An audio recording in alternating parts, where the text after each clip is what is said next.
Sir, दो आज की अहम डेवलपमेंट्स, हम वज़ीर आज़म शहबाज शरीफ साहब सऊदी अरब का दौरा मुकम्मल करके दुबई रवाना हो चुके हैं। कितना कामयाब रहा ये दौरा? और आज हमजा शहबाज साहब ने बतौर वज़ीर आला आज हल्फ उठा लिया है। क्या आइनी और सियासी बहरान ख़त्म होने जा रहे हैं या नए बहरान जन्म लेंगे? नए बहरान जन्म ले रहे हैं और बदकिस्मती के साथ अदम इस्तेकाम, सियासी, माशी, आइनी अदम इस्तेकाम आने वाले दिनों में बढ़ता नज़र आ रहा है। और ये बात मैं पहले भी कहता रहा हूँ, दोबारा दोहरा रहा हूँ कि ये जो पोलराइजेशन का लफ्ज़ इस्तेमाल हो रहा है, ये पोलराइजेशन से हॉस्टाइल हॉस्टिलिटी की तरफ मामला तल्ख होने जा रहे हैं। ख़ासतौर पे जो सऊदी अरब में वाक़यात पेश आए और उसके बाद फिर वहाँ से पाकिस्तानियों की गिरफ्तारी की खबर आई, कुछ डिपोर्ट हो रहे हैं लोग वहाँ से। अच्छा, अब इसमें जो ताज़ा तरीन बात है वो ये है कि इमरान खान साहब ने ऐलान कर दिया है मई के तीसरे हफ्ते में या आखिरी हफ्ते में, मई के आखिरी हफ्ते में उन्होंने लॉन्ग मार्च का ऐलान किया। और उसकी तारीख के हवाले से जब उनसे पूछा गया कि एग्जैक्ट डेट क्या है उसकी, तो उन्होंने कहा कि वो जो तारीख है, मैं वो तारीख बहुत शॉर्ट नोटिस पे मैं उसका ऐलान करूँगा। अच्छा, ये यानी आप समझें कि ये कुछ 23 मई से हम लगाते हैं कि 23 मई से आखिरी हफ्ता शुरू हो रहा है, तो 23 मई से 24 मई से लेके और 31 तारीख तक ये हम तसव्वुर कर सकते हैं कि ये आखिरी हफ्ता है। और फिर उसके बाद ये हफ्ता जब ख़त्म होता है तो उसके साथ ही जून शुरू होता है, यानी बजट जी। तो यानी बजट से पहले इमरान खान साहब जो है वो लॉन्ग मार्च का ऐलान करने जा रहे हैं। और इमरान खान साहब आज भी पब्लिक में निकले। आज वो गए यहाँ पे इस्लामाबाद के एक इलाके में, बहुत सारे लोग वहाँ जमा हुए, उनके साथ गपशप लगाई, फिर वापस गए। अब ये जो लॉन्ग मार्च है, इसकी ज़रूरत क्यों पेश आई, सवाल तो ये है। इसकी लॉन्ग मार्च, और इससे पहले बहुत कुछ होने जा रहा है, क्योंकि आप ये देखें ना कि 1 महीने से भी कम मुद्दत है अभी लॉन्ग मार्च में। यानी आप समझें कि आज से कोई लगभग कोई 3 हफ्तों के बाद ये लॉन्ग मार्च मुतवक्को है। और इस दौरान जो है वो काफ़ी मिस जजमेंट्स और मिस कैलकुलेशंस हुई हैं, जिनमें से एक मिस जजमेंट और मिस कैलकुलेशन ये थी कि इमरान खान साहब को कहा जाएगा कि वो बैठ जाएं और उनको हटा दिया जाएगा और वो जाके बैठ जाएंगे, जिसके बारे में मेरा पहले दिन से मुसलसल ये मौक़िफ़ रहा है कि इमरान खान आखिरी बॉल तक लड़ेंगे और आखिरी हद तक लड़ेंगे। ठीक है, उन्हें जहां तक जाना पड़ा वो जाएंगे और वो लड़ेंगे। अब यही हुआ कि जी वो तो बिल्कुल उनके वो जाएंगे और जाके घर बैठ जाएंगे अपने और अल्लाह खैर सला, लेकिन ऐसा नहीं हुआ। वो लोग निकले पहले दिन, मैं बात पहले भी कह चुका हूँ, पहले दिन उनका अंदाज़ा नहीं था, वो खुद भी कह रहे हैं, लेकिन उसके बाद फिर दुनिया भर से लोग निकले और पाकिस्तान में भी लोग निकले और बड़ी तादाद में निकले। और ये ऐसा कम हुआ है कि आप घर में बैठे बैठे कॉल दे दें और लोग पूरी दुनिया में या पाकिस्तान में निकले हैं सड़कों पे। तादाद उनकी जितनी भी थी वो उस पर अब हम क्या बहस करें, लेकिन बहुत बड़ी तादाद में लोग निकले। फिर उसके बाद उन्होंने तेज़ी के साथ 3 जलसे कर दिए और वो ईद के दिनों में भी या आने वाले चंद दिनों में भी बैठने वाले नहीं हैं। घर बैठ के वो ईद गालिबन मनाने। अब कल देखें, कल उन्होंने कॉल दे दी कि जी चांद रात पे, कल या परसों जब भी चांद रात होती है, तो उन्होंने कहा कि नौजवान निकलें और पाकिस्तान के झंडे उठा के निकलें और लॉन्ग मार्च की तैयारी शुरू करें, क्योंकि उसकी वजह यह कि 3 हफ्ते, 2 या 3 हफ्ते दरमियान में।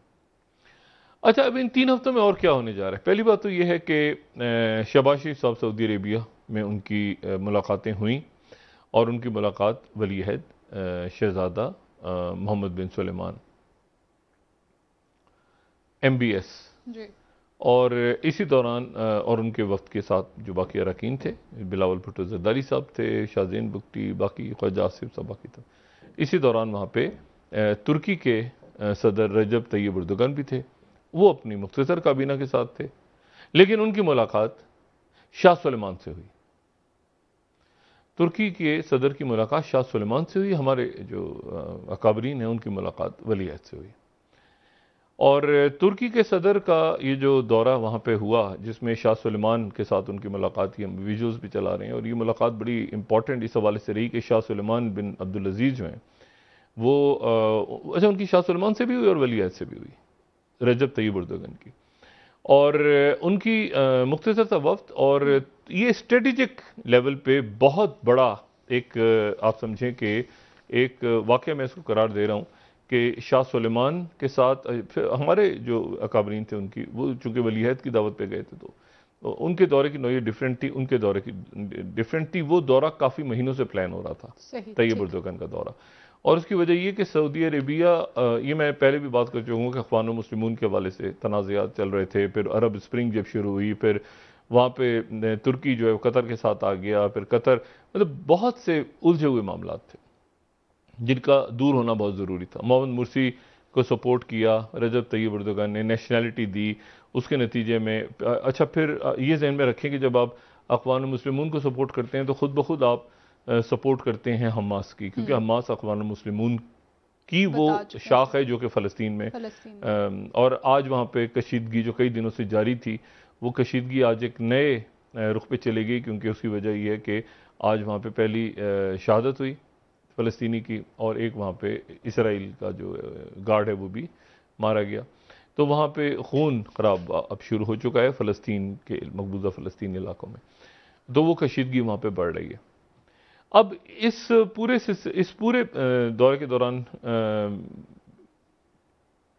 तैयब उर्दुगन और पाकिस्तान की जो क़यादत थी उनके दरमियान मुलाकात नहीं हुई। एक दरमियान में इतला ये आई कि एक टेलीग्राम आया है कि जी वो मिलना चाह रहे हैं और मुलाकात होनी चाहिए, लेकिन शहबाज शरीफ साहब की रजब तैयब उर्दुगन के साथ, इनकी भी और नवाज शरीफ साहब के वैसे अच्छे ताल्लुकात हैं, वैसे भी अच्छे ताल्लुकात हैं, तो ये ठीक है, ये मुनासिब है कि वो बाद में तुर्की का दौरा करें और तुर्की में वहाँ जाके मुलाकात कर लें या उनको दावत दें, वो यहाँ आ जाएँ। लेकिन पाकिस्तान में चूँकि अदम इस्तेकाम मौजूद है, इसलिए तमाम हमारे जो बरादर ममालिक हैं और जो सुपर पावर्स हैं, वो इस वक्त थोड़ा सा पाकिस्तान के इंटरनल सिचुएशन को देख रहे हैं। इस्लामाबाद में जो मौजूद सफारतकार हैं वो भी देख रहे हैं, और बाहर जो दुनिया है वो भी देख रहे हैं कि क्या पाकिस्तान में इस्तेकाम आ रहा है। पाकिस्तान में इस्तेकाम आता अभी फौरी तौर पर नज़र नहीं आ रहा।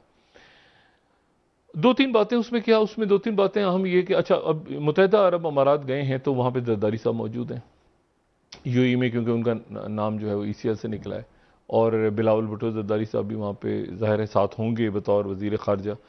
तो वहाँ पर एक रोज़ा दौरा ही है, यानी एक रोज़ा दौरे का मतलब है कि रात को जाएंगे तो सुबह आ जाएंगे वापस, यानी आज रात को ही मीटिंग्स हैं और उन मीटिंग्स के बाद वो कल ही वापसी हो जाएगी शहबाज शरीफ साहब की। और उसके बाद हमें ये इल्म होगा, अभी तक कोई एलामिया जारी नहीं हुआ, उसके बाद हमें ये पता चलेगा कि मिफ्ता इस्माइल साहब यहाँ के जब बताते हैं तो हमें पता चलेगा कि माशी एतबार से पाकिस्तान को क्या मदद हासिल हुई बरादर इस्लामी ममालिक की तरफ से। ज़ाहिर है कि तेल को की डेफर्ड पेमेंट कोई मेरा नहीं ख्याल का मसला होगा, या ये कि वो पैसे और रखवा देंगे अकाउंट्स में, वो भी इतना मेरा नहीं ख्याल कि कोई ऐसा बड़ा मसला होगा। कुछ ना कुछ अरब ममालिक ज़रूर मदद करेंगे पाकिस्तान की, लेकिन लॉन्ग टर्म स्टेबिलिटी पाकिस्तान में चूंकि नहीं है, इसलिए वो कमिटमेंट्स करने से, लॉन्ग टर्म कमिटमेंट्स करने से पाकिस्तान के और चंद ममालिक के स्ट्रेटेजिक ताल्लुकात हैं। स्ट्रेटेजिक ताल्लुकात जब मैं कहता हूं तो मैं ये कहता हूं कि ये इस्टेब्लिशमेंट टू इस्टेब्लिशमेंट है। फौजें फौज से बात करती हैं, इस्टेब्लिशमेंट से बात करती हैं, चाहे वो सऊदी अरेबिया पाकिस्तान हो, चाहे चाइना पाकिस्तान हो, चाहे वो इवन इंडिया पाकिस्तान हो, तो इस्टेब्लिशमेंट्स बात करती हैं। चाइना पाकिस्तान हो, टर्की पाकिस्तान हो, कतर पाकिस्तान हो, एक तो है ना कि कारोबारी शख्सियात की, इसी तरह अमेरिका, इसी तरह यूरोप के कई, तो कई मुल्क ऐसे हैं कि जो मैंने कल भी जैसे बात की थी कि अगर मैं कहूँगा युगंडा, तो मुझे युगंडा में कोई स्ट्रेटेजिक पाकिस्तान के कोई, लेकिन बाज़ मुल्कों के साथ पाकिस्तान के स्ट्रेटेजिक ताल्लुकात हैं। इस्टेब्लिशमेंट्स बात करती हैं, उनके साथ फौजी मशकें होती हैं, उनके साथ ट्रैक टू डिप्लोमेसी चल रही होती है, कुछ खुल के चल रही होती है, कुछ खुल के नहीं चल रही होती है। इंडिया के साथ हमारी ट्रैक टू चल रही है, मैंने इस वक्त भी कहा, लेकिन वो कुछ सामने आती हैं चीज़ें, कुछ सामने नहीं आती। तो ये हमारे सऊदी अरेबिया के साथ स्ट्रेटेजिक ताल्लुकात हैं हमारे। तो सऊदी अरेबिया जो है वो शख्सियात को भी अहमियत देता है, लेकिन शख्सियात से ज़्यादा वो अहमियत देता है कि इस्टेब्लिशमेंट की तरफ से क्या बात हो रही है। तुर्की शख्सियात को इंपॉर्टेंस देता है, लेकिन वो ये देखता है कि इस्टेब्लिशमेंट्स क्या। इंडिया शख्सियात को इंपॉर्टेंस ज़रूर देता है, लेकिन इस्टेब्लिशमेंट्स अल्टीमेटली फैसला करती हैं।